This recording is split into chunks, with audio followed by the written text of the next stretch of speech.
اچھے ہوں، غلط کام نہ کرتا ہو، گناہ کے کام نہ کرتا ہو، اچھائی والے کام کرتا ہو، تو اللہ تعالیٰ نے اسے صالح کا لقب دے دیا. تو یہ کہاں ہوں گے؟ پانچویں فضیلت یہ صالحوں میں سے ہوں گے. قالت ربی انا یکون لی ولد ولم یمسسنی بشر. اس نے کہا، یعنی اب یہ ساری فضیلتیں تو بیان ہو گئی، اب اس نے کہا سے مراد کیا ہے؟ مریم علیہ السلام نے کہا اے میرے رب میرے ہاں لڑکا کیسے ہوگا؟ ولم یمسسنی بشر، حالانکہ کسی مرد نے مجھے ہاتھ تک نہیں لگایا. قال کذالک اللہ یخلق ما یشاء، کہا اسی طرح اللہ تعالیٰ پیدا کرتا ہے جس کو چاہتا ہے. آپ معاشرے میں دیکھتے ہیں کہ جب ایک لڑکا ایک لڑکی الگ سے رہ رہے ہیں تو کبھی بچہ پیدا نہیں ہوتا، شادی ہوتی ہے، آپس میں ملاقات ہوتی ہے تو تب بچہ پیدا ہوتا ہے. تو حضرت مریم علیہ السلام اکیلے تھی، کوئی ان کی شادی نہیں ہوئی، کوئی ان کے ساتھ کسی لڑکے نے کبھی ہاتھ انہیں نہیں لگایا تھا. تو انہوں نے کہا کہ جب مجھے کسی نے چھوا تک آج تک نہیں ہے تو میرے ہاں لڑکا کیسے پیدا ہو سکتا ہے؟ تو اللہ تعالیٰ نے جواب میں کیا کہا؟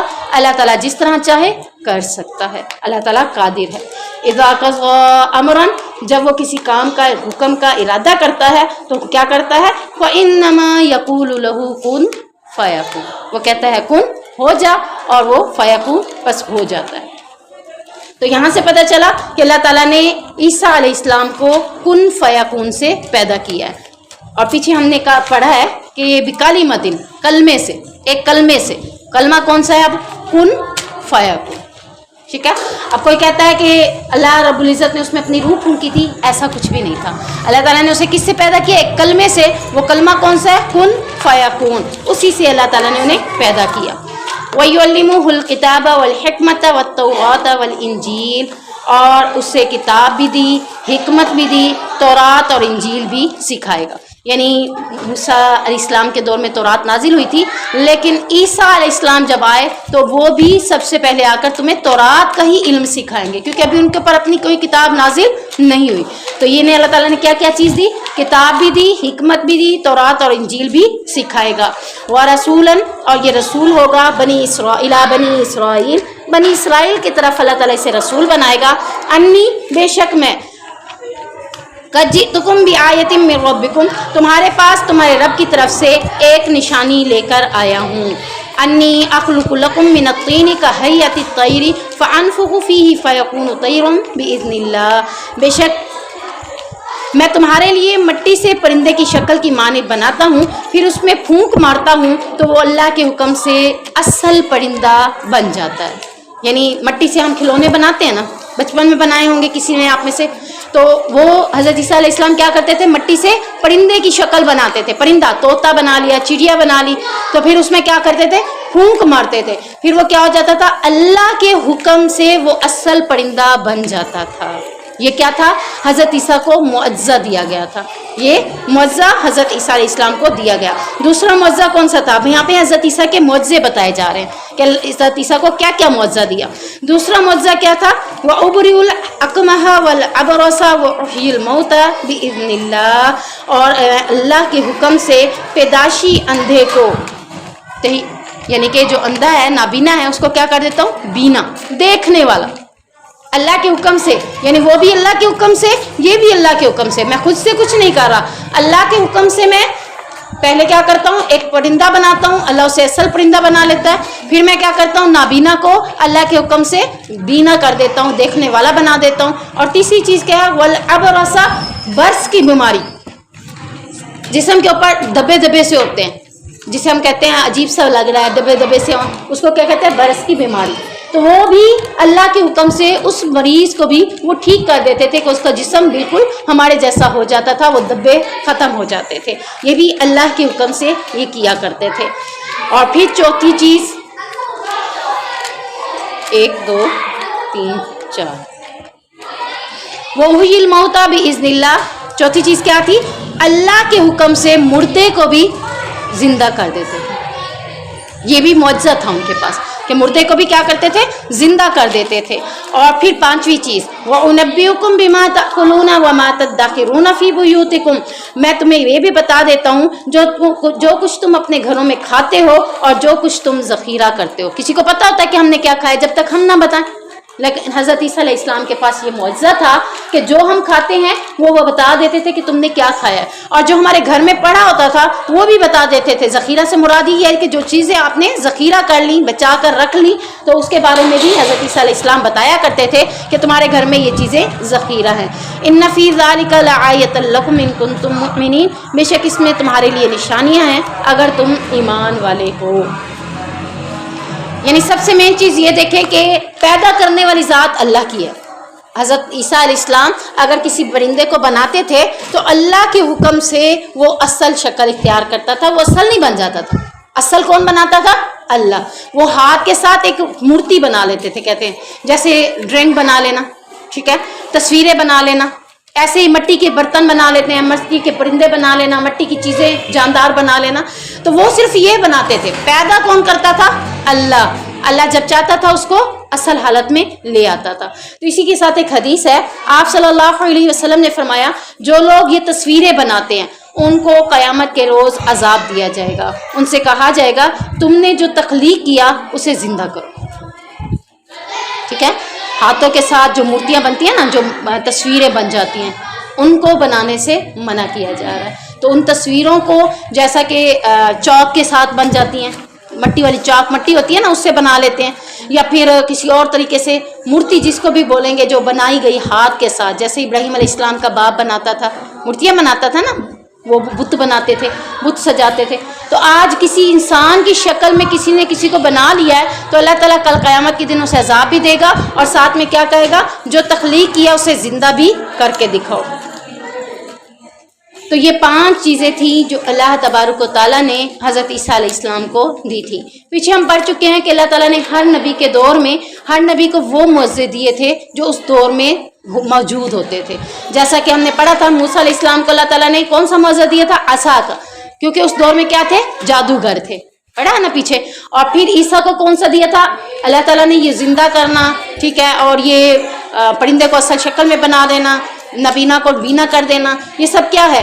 عیسیٰ علیہ السلام کے دور میں بہت زیادہ طب موجود تھے، حکیم موجود تھے، اور اللہ انہیں عاجز کرنا چاہتا تھا کہ تم سے بڑھ کر، تم سب سے بڑھ کر نہیں ہو سکتے، تم سے بڑھ کر بھی ایک ہے، وہ کون ہے؟ اللہ کی ذات ہے۔ تو نبی کریم صلی اللہ علیہ وسلم کے دور میں کیا تھا؟ عربیوں کو اپنی کس بات پہ پر ناز تھا؟ فصاحت اور بلاغت، یعنی وہ بہت زیادہ پڑھے لکھے تھے۔ تو اللہ تعالیٰ نے نبی کریم صلی اللہ علیہ وسلم پر کتاب قرآن پاک کو نازل کیا۔ وَمُصَدِّقًا لِّمَا بَيْنَ يَدَيَّ مِنَ التَّوْرَاةِ، اور اس کی تصدیق کرنے والا ہوں جو مجھ سے پہلے تورات سے ہے، یعنی میں تورات کی تصدیق کرتا ہوں کہ جو کچھ تورات میں تھا وہ ٹھیک ہے، یعنی تورات میں کوئی چیز غلط نہیں ہے، بلکہ تورات کی ساری باتوں کو ٹھیک بتانے کے لیے مجھے بھیجا گیا ہے۔ اور وَلِأُحِلَّ لَكُمْ بَعْضَ الَّذِي حُرِّمَ عَلَيْكُمْ، اور تم نے جو تورات میں کچھ چیزیں اپنے لیے حرام کر دی تھی، اللہ نے انہیں دوبارہ تمہارے لیے حلال کر دیا۔ تورات میں حلال تھیں لیکن بنی اسرائیل نے اپنے اوپر وہ حرام کر دی تھی۔ کون سی چیزیں؟ اونٹ کا گوشت اور حلال جانور کی چربی، وہ اپنے اوپر حرام کر دیا تھا۔ آج یہ دونوں چیزیں ہمارے لیے بھی حلال ہے، اونٹ کا گوشت بھی حلال ہے اور حلال جانور کی چربی ہم استعمال کر سکتے ہیں۔ لے جاتے ہیں نا ہم سے چربیاں کہ لے دیں، ہم نے کچھ بنانا ہے، کچھ بھی بنا لیتے ہیں، آئل بنا لیتے ہیں، کوئی صابن بنا لیتا ہے، تو یہ دونوں چیزیں حلال ہیں، جبکہ بنی اسرائیل نے اپنے اوپر یہ دونوں چیزیں حرام کر دی تھی۔ تو اللہ تعالیٰ نے یہاں کہا کہ حلال کی ہیں تمہارے لیے بات چیز جو کہ تم نے اپنے اوپر خود حرام کر دی تھی۔ وَجِئْتُكُمْ بِآیَةٍ مِّن رَبِّكُمْ، اور تمہارے پاس تمہارے رب کی طرف سے ایک نشانی لے کر آیا ہوں۔ فَاتَّقُوا اللَّهَ وَأَطِیعُونِ، پس تم اللہ سے ڈرو اور اس کی اطاعت کرو۔ یعنی یہ ساری چیزیں اللہ تبارک و تعالیٰ نے تمہارے لیے حلال کر دی، اب تمہیں کیا کرنا ہے؟ ان چیزوں کے اوپر اللہ تبارک و تعالیٰ نے جو تمہیں حلال کر دی، اپنے لیے انہیں اب حلال سمجھنا ہے۔ ان اللہ ربی و ربکم فاعبدوہ، بے شک اللہ میرا بھی رب ہے اور تمہارا بھی رب ہے۔ ہر نبی نے آ کر یہی دعوت دی ہے کہ اللہ ہمارا بھی رب ہے اور تمہارا بھی رب ہے۔ فاعبدوہ، بس تم سب اسی کی عبادت کرو۔ ھذا صراط مستقیم، یہ عبادت کے لیے اللہ تعالیٰ تمہیں بتا رہا ہے سیدھا راستہ ہے۔ کون سا؟ نبیوں کا بتایا ہوا۔ کون سا راستہ ہے؟ اللہ کی عبادت کرنے والا یہی سیدھا راستہ ہے، یہی جنت کی طرف لے جانے والا ہے۔ توحید باری تعالیٰ یہ سارے انبیاء نے آ کر دعوت پیش کی تھی۔ ہر نبی جو آتا تھا کیا کہتا تھا؟ انعبدوا واجتنبوا الطاغوت، لوگوں ایک اللہ کی عبادت کرو اور بتوں سے اجتناب کرو. تو یہی عیسیٰ علیہ السلام نے بھی آ کر دعوت کی اور بتایا کہ اگر تم اللہ کی عبادت کرو گے تو یہی راستہ تمہیں جنت کی طرف لے کر جائے گا. فلما احس عیسیٰ منہم الکفر قال من انصاری الی اللہ، پھر جب عیسیٰ نے ان سے کفر محسوس کیا تو اس نے کہا کون ہے جو اللہ کی طرف میری مددگار ہیں، میرے مددگار ہیں. یعنی جب عیسیٰ نے اپنی قوم کو اتنی ساری باتیں بتا دی، اتنے معجزے بھی دکھا دیے، تو اب کیا کیا؟ دیکھا عیسیٰ نے کہ بڑے بڑے امیر لوگ، بادشاہ لوگ اور دوسرے لوگ یہ سارے ایک پلاننگ کر رہے ہیں، یہ سارے بار بار میری باتوں کو لے کر اب مجھے ہی گرانا چاہ رہے ہیں، مجھے ہی کچھ نہ کچھ مجھے تکلیف دینا چاہ رہے ہیں. تو انہوں نے جب یہ ساری چیزیں محسوس کی، کفر کے لوگوں سے خطرہ محسوس کیا، تو انہوں نے کہا کون ہے جو میری مدد کرے گا، یعنی آپ لوگوں میں سے میرا ساتھ کون دے گا. قال الحواریون نحن انصار اللہ، حواریوں نے کہا ہم اللہ کے مددگار ہیں. حواری کس کو کہتے ہیں؟ جان نثار. ٹھیک ہے، جیسے ہم کہتے ہیں نا فلاں کے اوپر ہماری جان بھی نثار ہو جائے. کس کے اوپر؟ نبی کریم صلی اللہ علیہ وسلم. کہتے ہیں نا اللہ کے نبی پر جان بھی نثار ہے، جان بھی قربان ہے. تو اسی طریقے سے عیسیٰ علیہ السلام کے دور میں جو عیسیٰ کی اتباع کرنے والے تھے، انہوں نے آ کر کیا کہا کہ ہم آپ کے مددگار ہیں، اللہ کی طرف سے آپ کیا ساتھ دیں گے. تو ان کو کیا لقب دیا گیا؟ حواری کا، کہ یہ کیا ہے؟ حواری. حواری کا مطلب جان نثار کرنے والے. اور انہوں نے آ کے کیا کہا؟ نحن انصار اللہ آمنا باللہ، ہم اللہ کے مددگار ہیں، ہم اللہ پر ایمان لائے اور گواہ ہو جاؤ واشہد بأننا مسلمون، اور گواہ ہو جاؤ بے شک ہم فرما برداروں میں سے ہیں. یعنی اے عیسیٰ ہم تمہارا ساتھ دیں گے، ہم تمہارے ساتھ ہیں، تم گواہی دو کہ ہم مسلمان ہیں، اللہ رب العزت ہمیں قبول کر لے. ربنا آمنا، اے ہمارے رب ہم ایمان لائے اس پر، بما انزلتا جو خود تو نے نازل کیا، واتبعنا الرسول اور رسول کی اتباع کی، فاکتبنا مع الشاہدین، تو ہمیں شہادت دینے والوں کے ساتھ لکھ دے. یعنی آپ اب یہ دعا کر رہے ہیں، عیسیٰ علیہ السلام کے حواری کیا دعا کر رہے ہیں؟ اے اللہ ہم ایمان لے آئے جو تو نے نازل کیا اور تیرے رسول عیسیٰ علیہ السلام پر بھی ایمان لے آئے ہیں، بس آپ ہمیں کن میں کر دیں؟ شہادت دینے والوں میں لکھ دیں کہ واقعی ہم عیسیٰ کے ساتھی تھے. اس کے حوالے سے حدیث آتی ہے، آپ صلی اللہ علیہ وسلم ہجرت سے قبل موسم میں یعنی موسم حج میں یہ فرمایا کرتے تھے کون ہے جو مجھے ٹھکانہ دے، کون ہے جو میری نصرت کرے تاکہ میں اپنے رب کی رسالت کو پہنچا دوں، اور اس کے لیے جنت بدلہ ہے. کیونکہ قریش کلام میں باری تعالیٰ کی تبلیغ میں رکاوٹ بن گئے تھے. یعنی جیسے عیسیٰ نے اپنے خطرہ محسوس کیا تو ساتھیوں سے کہا کون ہے جو ہماری مدد کرے، تو اسی طرح سیم اللہ کے نبی کریم صلی اللہ علیہ وسلم نے جب کفر کے لوگوں سے خطرہ محسوس کیا تو پوچھا کون ہے جو میری مدد کرے. تو آپ صلی اللہ علیہ وسلم کو کنہوں نے جواب دیا؟ انصاریوں نے جواب دیا تھا کہ ہم آپ کے اوپر اپنی جان بھی نثار کرنے کے لیے تیار ہیں. اور نہ صرف انصاری بلکہ مہاجروں میں سے بھی زبیر بن عوام نے کہا تھا اے اللہ کے نبی ہم آپ کے اوپر اپنی جان بھی قربان کرنے کے لیے تیار ہیں. یعنی عیسیٰ کے ساتھ دینے والے حواری تھے اور نبی کریم صلی اللہ علیہ وسلم کا ساتھ دینے والے انصار بھی تھے اور مہاجر بھی تھے. وَمَكَرُوا وَمَكَرَ اللَّهُ، اور انہوں نے خفیہ تدبیریں کی تو اللہ نے بھی ایک خفیہ تدبیر کی. وَاللَّهُ خَيْرُ الْمَاكِرِينَ، اور اللہ سب خفیہ تدبیر کرنے والوں سے بہتر ہے. یعنی کہتے ہیں کہ یہودی خود جب ایمان نہ لے آئے تو انہوں نے بادشاہ کو بھی زور بڑھا کہ تم ہمارے ساتھ مل کر حضرت عیسیٰ کو کوئی تکلیف دو یا ختم کر دو یا مار ڈالو. تو یہودی کے علماء بھی اور بادشاہ بھی سارے مل کر خفیہ تدبیر کی. کیا کی؟ کہ حضرت عیسیٰ کو قتل کر دیا جائے، نعوذ باللہ.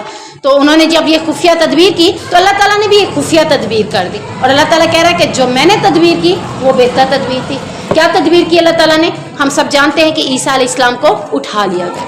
انہیں گھر کے اندر، جس گھر میں حضرت عیسیٰ رہ رہے تھے، یہودی علماء اور بادشاہ نے انہیں اسی گھر کے اندر محصور کر دیا تھا، قید کر دیا تھا کہ اب ان کے اوپر حملہ کرنا آسان ہو جائے گا. ان کے گھر کے اندر داخل ہوں گے اور انہیں قتل کر دیں گے.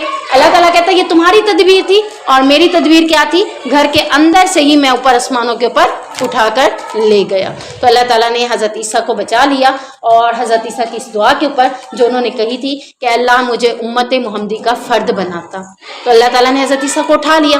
اب قیامت سے کچھ عرصہ پہلے جب اتنا اللہ کو منظور ہوگا حضرت عیسیٰ کا دوبارہ نزول ہوگا اور وہ اپنی کوئی شریعت لے کر نہیں آئیں گے بلکہ نبی کریم صلی اللہ علیہ وسلم کی شریعت کے مطابق دوبارہ یہاں آ کر ہم لوگوں کو دین کی باتیں اسلام کی باتیں بتائیں گے اور اس کے اوپر عمل کروائیں گے اور انہی کے ساتھ لوگ مل کر دجال کا خاتمہ بھی کریں گے یعنی پہلے دجال آئے گا پھر حضرت عیسیٰ علیہ السلام آئیں گے تو یہ اللہ کی تدبیر تھی کہ اللہ تعالیٰ نے حضرت عیسیٰ کو بچا لیا اب آپ سب دیکھ لیں کہ ساری دنیا مل کر کسی کو مارنا چاہے جب تک اللہ نہ چاہے تو کوئی بھی اسے مار نہیں سکتا اللہ بچانا چاہے تو اندر ہی اندر سے بچا کر کیسے بھی کسی طریقے سے بھی اس کو بچا لیتا ہے تو اللہ تعالیٰ نے اسے بچا لیا عیسیٰ علیہ السلام کو اور آسمانوں پہ اٹھا لیا سبحانک اللہم و بحمدک اشہد ان لا الہ الا انت استغفرک و اتوب الیک